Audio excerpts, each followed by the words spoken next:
Hello, I'm Dr. Phil Arenas from the Squadron Officer College here at Maxwell Air Force Base, Alabama. Today I would like to share with you a theoretical construct that we deliver here at the Squadron Officer School that we use as the foundation for our leadership development, known as the full range of leadership. First, I will provide an overview of the full range leadership model. Next, I will describe the specific styles of leadership and their associated behaviors. Lastly, I will provide some examples or applications of specific behaviors in action. This slide is a snapshot of the full range leadership model, and as you can see, the styles of leadership are laissez-faire, transactional, and transformational. Since laissez-faire leadership is really the absence of leadership, there are no specific behaviors associated with this style, but I will describe typical behaviors encountered when I discuss this style a little further. Transactional leadership, sometimes referred to as management theory, because it tends to focus on tasks and productivity. This is concerned with two types of behaviors: management by exception, active or passive, and contingent reward. Lastly, transformational leadership is sometimes called relationship theory, since the focus of this style is actually developing followers into leaders. Before we get into the specifics of the full range of leadership, I want to share a brief background on the researchers that have brought the leadership perspective to light. James MacGregor Burns initially formalized transformational leadership as a theory in his renowned book, Leadership, 1978. He is an historian, political scientist, presidential biographer, as well as an authority on leadership studies. He has authored many leadership books, including this one entitled Transforming Leadership, which was published in 2003, where he highlights historical icons as pivotal examples of transformational leaders. Additionally, he was a Pulitzer Prize winner in 1971 for his biography Roosevelt, Soldier of Freedom. Another key researcher that brought transformational and transactional leadership to the forefront with his empirical research was Bernard Bass. Building on the work of Burns, Bass suggested that leadership can simultaneously display both transformational and transactional properties. He also co-authored one of the references that we use here at SOS, Transforming Leadership with Ronald Riggio, published in 2006. Further, he is most noted for his fourth edition of the Bass Handbook of Leadership, 2008, sometimes referred to by many educators and scholars under his mentorship as the Bible of Leadership.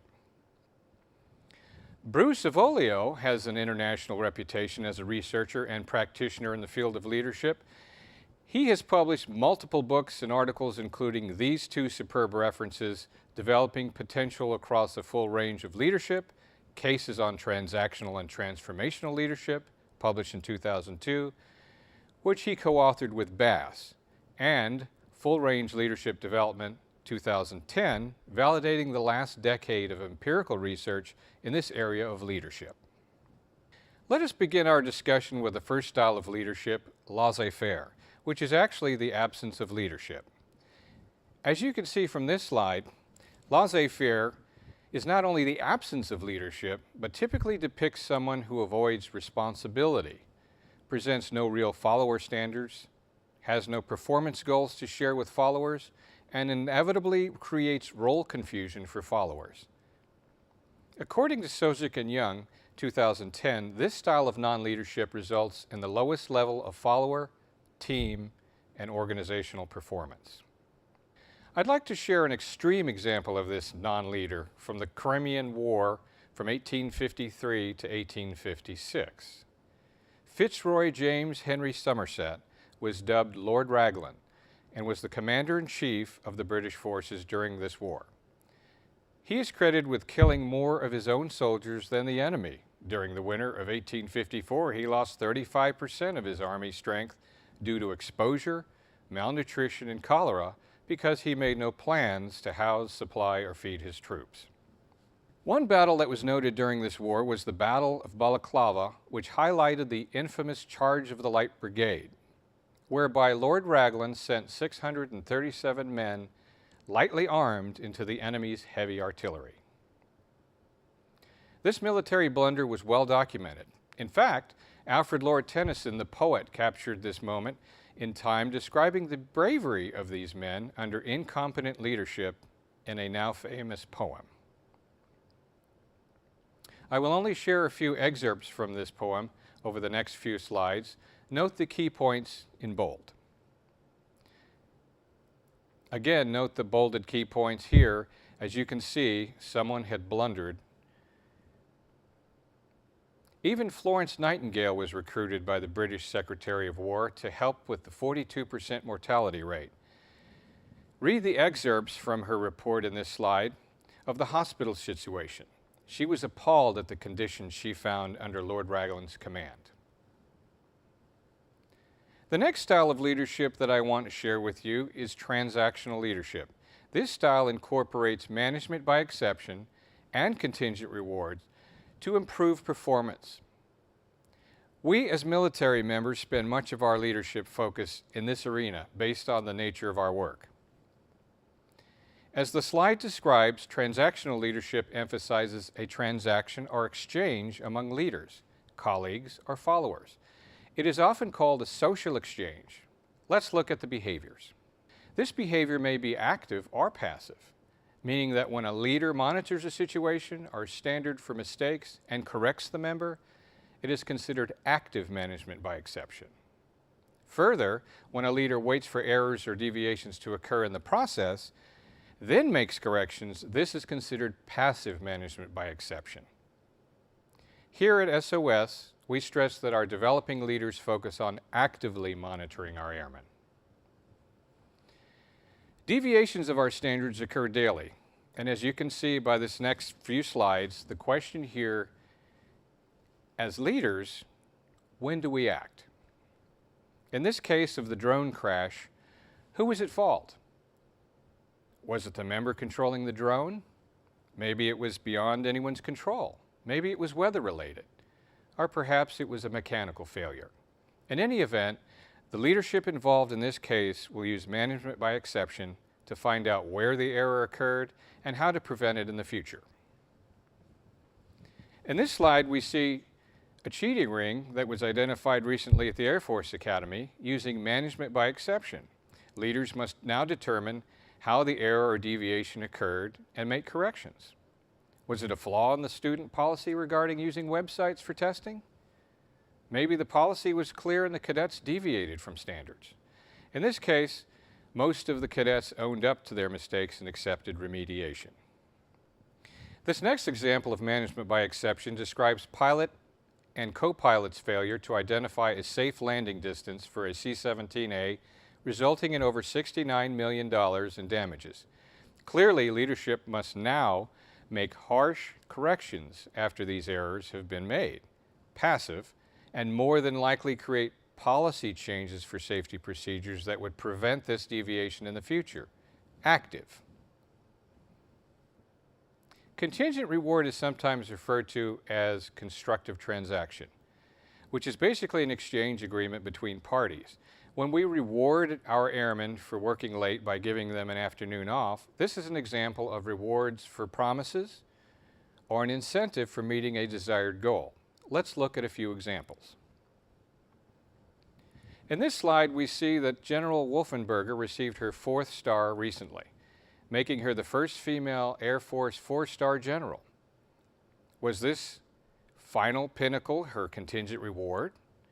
When I was active duty, I knew that if I worked hard towards my requirements, that I would get promoted. So that was my incentive. We all have different incentives, whether for promotion, time off, a college degree, or a happy, healthy family.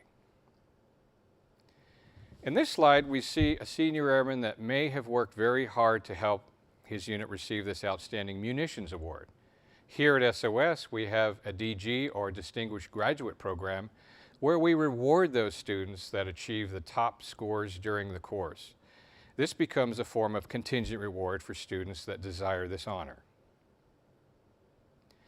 This slide highlights a senior airman that was rewarded with an incentive flight in the F-4 Phantom for his outstanding performance.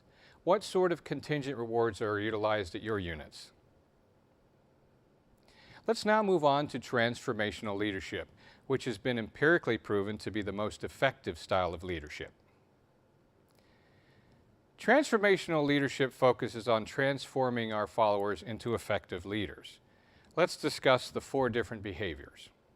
The first behavior under transformational leadership is idealized influence. If you were ever asked to recall your most influential leader, this is more than likely the category that they would fit. This is not only the role model, most admired and respected, emulated, but the type of leader that is counted on to do the right thing with high ethical and moral standards. Behavior and attributes refers to this type of leader not only talking the talk, but walking the walk by example. Probably the most noted leader today that exemplified this behavior was Mayor Rudy Giuliani, who led New York City after attacks on the World Trade Center on September 11, 2001. Many never realized that he later received an honorary knighthood from Queen Elizabeth II for these actions. Inspirational motivation is demonstrated through a leader that provides meaning to an organization, arouses team spirit, enthusiasm, and a shared vision for the organization. Steve Jobs was a co-founder and CEO of Apple Incorporated. Through his shared vision, he led the development of the iMac, iTunes, iPod, the iPhone, and the iPad. His ability to articulate ideas and future innovations was instrumental in Apple's success. Intellectual stimulation refers to the type of leader that promotes innovation, encourages creative environments, readdresses or reframes problems in new ways, continually strives to try new approaches or out-of-the-box thinking, always questions assumptions, and on a continual quest to find new solutions to problems. One of the earliest examples of this type of leader was General Miltiades of the Greek army during the Battle of Marathon, 490 BC. Outnumbered by the Persians nearly 10-1, the general ordered an unorthodox military formation that made history and is still reenacted around the globe today. As you can see in this depiction of the battle, the Greeks, the Blue Army, were so outnumbered that they spread their center line thin just to meet the width of the Persians, Red Army, and prevent outflanking maneuvers. However, before the soldiers clashed, the Greeks were ordered to run the Persians full force, which caused the Persian archers to overshoot their arrows, allowing the heavily armored Greeks to surround the Persians on 3 sides, creating an effective killing zone for their 6 to 10 foot spears. The results were astounding. As you can see by this slide, barely 200 losses on the Greek side and devastating losses of over 6,400 Persians with 7 destroyed ships.